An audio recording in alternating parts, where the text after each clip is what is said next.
مرحوم آیت اللہ الحاج سید مرزا مہدی حسین شیرازی خود سرا اپنے زمانے کی شیعہ عظیم رہنماؤں اور مراجع میں سے تھے اور تقوی و پرہیزگاری کے علمبردار تھے۔ مرحوم آیت اللہ سید مرزا مہدی شیرازی خود سرا 1304 ہجری میں ایک متقی اور پرہیزگار والد سید مرزا حبیب اللہ حسینی شیرازی کے یہاں پیدا ہوئے، جن کی وفات 1320 ہجری میں ہوئی، جو امام حسین علیہ السلام کے مزار بطرف ٹیلہ زینبیہ دروازے پر مدفون ہیں۔ 2 سال کی عمر سے ان کی والدہ انہیں صبح سویرے اٹھنا، فجر کے وقت عبادت کرنا اور رات کی نماز پڑھنا سکھاتی تھی۔ بچپن میں ہی ان کے والد محترم سید مرزا حبیب اللہ شیرازی مرحوم کا انتقال ہو گیا اور انہیں ان کی والدہ اور بڑے بھائی سید عبداللہ کے زیر سایہ رکھا گیا۔ انہوں نے مدرسہ کربلا میں ادب اور دینی علوم کے ابتدائی مراحل کی تعلیم حاصل کی اور پھر ایک طویل عرصے تک سامرا اور کاظمین گئے۔ کربلا میں مختصر قیام کے بعد نجف اشرف کی طرف ہجرت کی اور تقریباً 20 سال تک وہاں رہے اور پھر واپس کربلا لوٹ آئے اور باقی ساری زندگی وہیں رہے۔ مرحوم حضرت آیت اللہ العظمہ سید عبدالحادی شیرازی وفات 1382 ہجری، جو کہ آپ کے چچا زاد تھے اور 25 سال تک آپ کے ہمدرس رہے۔ مرجع بزرگ آیت اللہ العظمہ الحاج سید محمد حسینی شیرازی آپ کے فرزند تھے۔ حضرت آیت اللہ العظمہ سید صادق حسینی شیرازی متظلو، جن کی پیدائش 1361 ہجری میں ہوئی، آپ کے فرزند ہیں، جو عصر حاضر میں مرجع و صاحب تقلید ہیں۔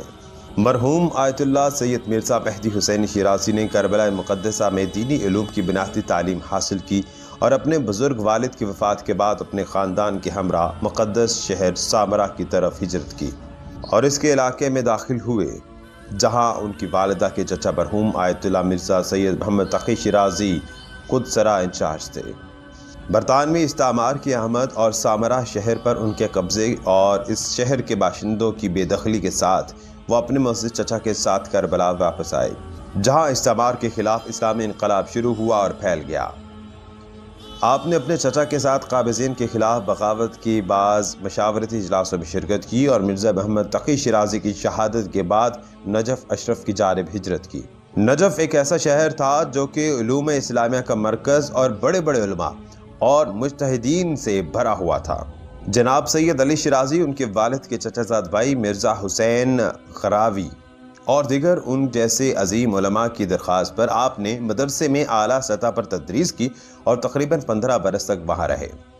جب آیت اللہ سید حسین قمی قدس سرا کو رضا خان پہلوی نے ایران سے کربلا مقدسہ جلا وطن کیا اور انہوں نے حوضہ کربلا مقدسہ کو دوبارہ قائم کیا، تو انہوں نے آیت اللہ سید مرزا مہدی شیرازی کو واپس کربلا آنے کے لیے کہا اور بعد وفات 2 اساتذہ مرحوم آقا سید علی شیرازی اور مرزا نائینی 1977 میں اپنے اہل خانہ کے ساتھ کربلا واپس آئے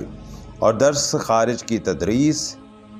آقا سید حسین قمی کی فتوی مجالس میں سرگرم رہے۔ چونکہ آقا سید حسین قمی مرحوم کا انتقال 1366 ہجری میں ہوا تھا، اس لیے آقا مرزا مہدی شیرازی خود سرا صاحب تقلید ہوتے ہوئے کربلا کا علمی اخلاقی انتظام سنبھالا۔